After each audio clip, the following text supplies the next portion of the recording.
quelques mots, pour ceux qui ne connaîtraient pas Catalina. Catalina propose des solutions de marketing relationnel à destination de ses clients, à la fois industriels et auprès des enseignes de la grande distribution, pour leur permettre d'une part de développer leurs ventes et renforcer la fidélité de leurs consommateurs. Concrètement, qu'est-ce qu'on propose chez Catalina pour ces clients-là? On leur propose des bons de réduction que l'on a à la fois en magasin, ce sont les fameux coupons de réduction qui accompagnent nos tickets de caisse, et autour de dispositifs digitaux, donc web et mobile. Et alors, justement, première question pour toi, Carlos.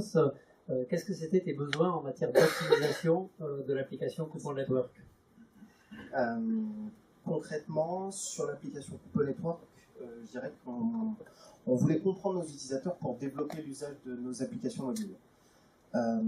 Aujourd'hui, on entend par usage chez Catalina deux indicateurs business clés que sont le nombre d'inscriptions et l'utilisation de ces coupons de réduction. Aujourd'hui, et comme la plupart des acteurs d'entre nous, on utilise des outils standards de marché d'analytics qui nous permettent de mesurer le trafic d'une application mobile. Mais la mesure du trafic d'une application mobile ne nous permet pas, je dirais, de répondre à des questions simples comme est-ce que l'usage d'un bon de réduction est simple du point de vue de l'utilisateur? Est-ce que l'utilisateur est rapidement remboursé? Bref, comment l'utilisateur perçoit le service qu'on lui délivre? Ça, c'était le premier point. Et le deuxième point aussi, nous n'avions pas d'informations sur la segmentation client. On sait que les nouveaux utilisateurs sont plus difficilement engageables que nos utilisateurs déjà engagés. Et donc, il nous fallait avoir les insights nécessaires pour comprendre nos segmentations clients. Et c'est pourquoi, donc il y a quelques mois, parce que notre collaboration est assez jeune finalement, à peu près 4 mois de collaboration, qu'on a décidé finalement de se retourner vers le marché et d'aller voir, chercher le partenaire qui nous aiderait à comprendre nos utilisateurs et leurs attentes. Ok, alors pourquoi avoir choisi Azetone? Parce qu'on a bien compris tes besoins, mais pourquoi Azetone?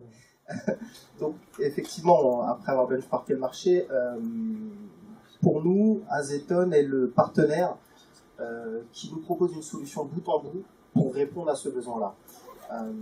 Comme tu l'as un petit peu présenté, on utilise chez Azetone 3 solutions: l'Heatmaps, l'UX Analytics et la web testing.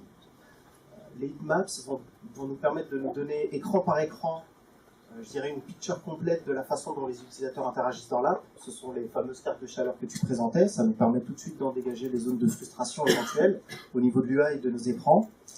L'UX Analytics, ce sont des reportings détaillés,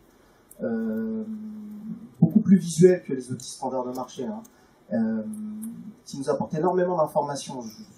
J'en cite quelques exemples: les temps passés, les exit-apps, les funnels d'écran. Bref, autant d'éléments qui vont nous permettre de nous concentrer justement sur les écrans qui ont le plus de valeur ajoutée pour l'utilisateur, d'un point de vue de l'utilisateur, et aussi de nous permettre de reconstituer finalement nos parcours clients pour nous assurer qu'ils sont simples et compris et simples d'utilisation, notamment pour notre population de nouvel utilisateur. Ça, c'est 2 solutions. Et la troisième, qui est l'A/B testing. Une fois qu'on a, je dirais, récolté, recueilli toute cette compréhension de nos utilisateurs au travers des Heatmaps et de l'UX Analytics, on en tire des idées d'amélioration de nos parcours clients, et donc on embraye finalement sur l'A/B testing en mettant en place des améliorations de nos parcours clients que l'on mesure au travers d'indicateurs d'engagement et de conversion grâce aux produits Azetone. Et alors, ça fait pas très longtemps qu'on travaille ensemble, comme tu l'as dit, mais en revanche, je crois que tu es venu avec quelques résultats. Donc, c'est quoi les enseignements que tu as pu tirer justement de cette collaboration qu'on a lancée? Il arrive à passer sur l'écran. Ça marchait jusque-là, ça marche. Donc ça, c'est les 3 solutions qu'on utilise. Ouais. On disait Heatmaps, rapport et A/B test. Ouais. Je crois que c'est le slide suivant. Donc, ouais. Voilà. Effectivement, on a une collaboration depuis à peu près 4 mois. Je suis venu avec un cas concret, finalement, d'enseignements qui ont été récoltés à partir de la solution Azeton. Aujourd'hui, pour donner un peu de contexte, on a une page d'accueil qui est composée d'un certain nombre de contenus médias et d'une mise en avant de 6 coupons de réduction. C'est l'écran que l'on voit à gauche, qui est notre page d'accueil principale. À partir de cet écran, l'utilisateur peut aller vers une rubrique qui, elle, s'appelle Offre, qui liste finalement l'ensemble de nos bons de réduction, donc à peu près 30 à 40 offres qui sont renouvelées de façon hebdomadaire. Et donc les enseignements qui ont été tirés en comparant ces deux écrans sont les suivants.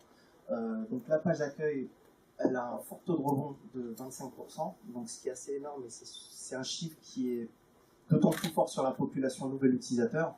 On peut se dire que voilà, les nouveaux utilisateurs qui ont pris la peine finalement de télécharger l'application parce qu'ils ont été convaincus du bénéfice que ça leur apporterait au travers de ce qu'ils ont pu lire dans le descriptif des stores, finalement, pour un quart d'entre eux sont déçus, assez déçus, et que un utilisateur sur deux finalement bascule automatiquement vers cette liste qui recense l'ensemble et l'intégralité de nos bons de réduction. Maintenant, si on se met du point de vue de cet écran, écran de droite, on voit que la liste des coupons a un faible taux de rebond. Comparé à notre page d'accueil, c'est 77% de visites supplémentaires. C'est aussi l'écran qui répond à toutes nos top metrics. En ce sens, c'est l'écran le plus consulté, autant cumulé passé dans toute l'application, l'écran donc le plus visité et donc plus 77% de visites comparé à la page d'accueil. Bref, il y a clairement une tendance qui se dessine au travers de cette analyse qui est qu'un utilisateur finalement, son besoin c'est d'aller directement à l'essentiel, d'accéder directement à la liste des coupons de réduction dans le but de s'investir davantage. Voilà. Et donc, du coup, les premiers résultats, ça donne quoi alors? Effectivement, par rapport à ces enseignements, on a mis en place un A/B test très simple qui est, et donc nous l'avons expérimenté sur la plateforme iOS avec une distribution 50-50. 50% de nos utilisateurs continuent d'accéder après le lancement de l'application sur notre page d'accueil, comme c'est le cas aujourd'hui, et 50% de nos autres utilisateurs accèdent directement à la liste des coupons de réduction. Et donc, les résultats, ils sont, je dirais, très positif. Nous, on est super satisfaits finalement. Je crois que c'est le slide suivant. Ah, c'est ça, bien. Ouais. Derrière, Donc, on a fait ce test-là pendant un mois. Et en termes d'engagement, on a plus 10% d'utilisateurs engagés, donc qui vont acquérir des coupons de réduction. Et au global, sur le volume total des coupons utilisés par nos utilisateurs, nous sommes à plus 35% de taux de conversion. Donc voilà, si j'essaye de synthétiser finalement, nous on a mis en place le SDK Azeton il y a à peu près 4 mois. On l'a fait sans développement parce qu'il s'intègre super rapidement. Dès qu'il est instancié dans l'application mobile, il se met à collecter directement les informations.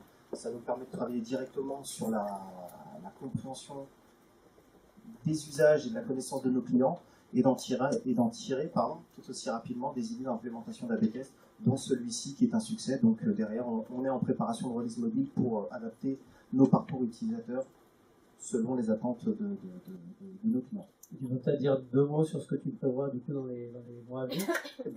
Donc on a déjà mis en place quelques A/B tests.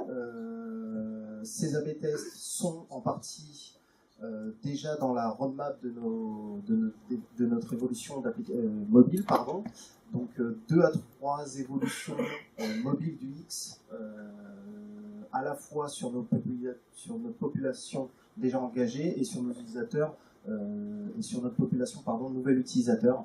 Donc voilà, tout ça va être mis en place à partir c'est en cours et jusqu'au T1 2018 par rapport à tous ces enseignements tirés le mois passé. Ok, super. Merci beaucoup Carlos pour avoir partagé toutes ces informations.